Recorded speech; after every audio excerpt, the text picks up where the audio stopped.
a trouvé le premier film dont je vais vous parler, donc je vais commencer par celui-là. Je l'avais présenté dans ma vidéo sur ma vidéothèque. Akira, le fameux film. De toute façon, aujourd'hui c'est deux sommets cinématographiques. Akira, donc, dans l'univers dans l'univers apocalyptique d'un Tokyo post-atomique, Kaneda et sa bande vivent la nuit et se disputent leur territoire avec les autres clans. Tetsuo, un ami de Kaneda, est victime d'un étrange accident lors d'une guerre des gangs. Évacué par des militaires, il sert alors de cobaye et reçoit un pouvoir psychique qui dépasse sa conscience. Il est victime du projet Akira. Alors, ce film, j'en ai même parlé avec un ami cinéphile. Et waouh, il y a juste la fin qui est un peu pas choquante, mais waouh, elle est, on peut pas s'attendre à ça. J'ai beaucoup aimé ce film. Voilà, New York Times, commandé phénoménal, instantanément culte, et Manon Viti, éclatante démonstration de virtuosité. J'aimerais bien trouver la version Blu-ray, mais là le film il est beau visuellement, l'univers, moi qui suis pas trop SF post-apo, j'ai adoré. Et donc je me suis lancé dans le manga, enfin j'ai acheté le premier tome du gros manga là chez Glénat, version noir et blanc, mais je ne l'ai pas encore lu. Heureusement il n'y a que 6 tomes. Ça fait que 6 x 15 puisque les gros tomes coûtent 15€. Et franchement ce film c'est une petite pépite d'animation. Alors bien sûr c'est pas aussi beau visuellement que les films qu'on a maintenant, les animations qui sont claires et limpides. Le trait est un petit peu vieilli mais ça perd pas du tout son charme. L'histoire est vachement bien, on reconnaît facilement les personnages. Et la musique aussi est très belle, j'adore le thème, je crois que c'est le thème de Kaneda, qui est une musique superbe. Franchement c'est un film que je vous recommande si vous ne l'avez jamais vu. Ne serait-ce que par son côté culte et par sa fin, et aussi la chaîne de parodie Les Cassos qui a fait une vidéo en parodiant une chanson de Renaud sur Akira, donc il devient Shakira. Je le connaissais avant de voir le film, mais une fois que j'ai vu le film, j'ai rematé la vidéo, je me dis ouais, ça raconte super bien en 2 minutes le film. Et franchement, oui, c'est un film génial. Alors la chronique va pas durer très longtemps parce que j'ai pas beaucoup de trucs à dire tellement les films parlent d'eux-mêmes. Donc Akira, si vous aimez l'animation, il est un peu long, moi je sais pas retrouver long, 2h04. Les deux films durent 2 heures de toute façon. Voilà. Si vous aimez l'animation, si vous aimez les films de science-fiction post-apocalyptique avec un peu de mystère, puisque pendant tout le film on parle du projet Akira, qu'est-ce que c'est que Akira, et aussi le combat final qui est vraiment beau.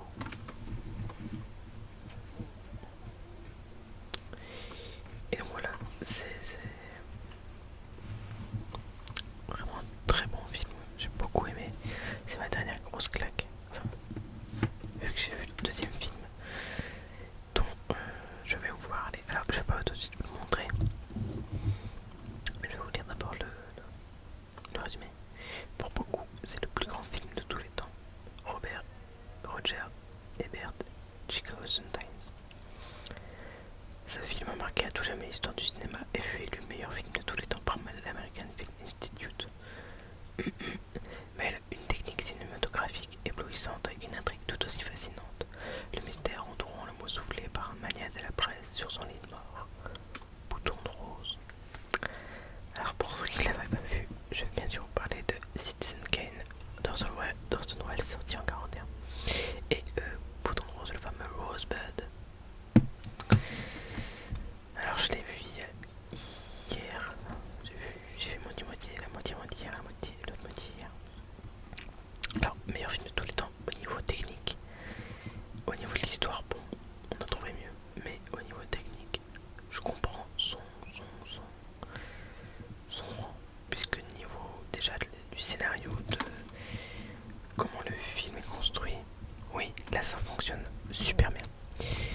Au niveau de la technique cinématographique, les plongées, les contre-plongées, le film est très très puissant là-dessus.